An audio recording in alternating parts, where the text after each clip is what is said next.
Tambay, naranasan mo na bang mag-intay ng sobrang tagal? Tapos napapatanong ka, Lord, nasa na po yung blessing? Traffic ba? Kung oo, stay ka muna. Ang paghihintay sa blessing ay isa sa pinaka-challenging na part ng faith. Hindi dahil wala kang tiwala, kundi dahil ang tagal. Nagdasal ka na, nagtiwala ka na, nagbago ka na, nag-adjust ka na. Tapos bigla mong iisipin, ako lang ba yung naka-on hold? Bakit sila may breakthrough na? Ako nasa waiting pa rin. Parang pila sa bangko.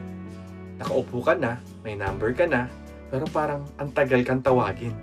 Katambay, ang waiting season, ang lugar kung saan pinakasinusubok ang puso. Kasi walang mali, pero wala ring malinaw na nangyayari. Wala ka na sa simula. Nasa gitna ka. At ang hirap ng gitna kasi tahimik. Walang fireworks, walang announcement, walang congrats. Kaya mahalagang tandaan na ang Bible puno ng taong naghihintay ng blessing. Si Abraham, naghintay ng anak. Si Joseph, naghintay ng freedom. Si David, naghintay maging hari. Hindi delay ang waiting. Preparation siya. Kadalasan, hindi mo nakikitang kumikilos ang Diyos sa situation mo. Ang blessing ng Diyos, hindi late. At ang waiting mo, hindi sayang. Parang pag nagluluto ng ulam yan, pwede mong lakasan ng apoy. Pero kung hilaw pa rin, hindi pa rin pwedeng kainin. Hindi porket gutom ka na, luto na agad. Ganon din ang blessing. Hindi minamadali ng Diyos ang bagay na may bigat. Tinuturuan tayo ng Diyos maging patient. Patience na hindi mo akalaing kaya mo. Trust kahit walang timeline. Faith kahit walang proof. Character bago comfort.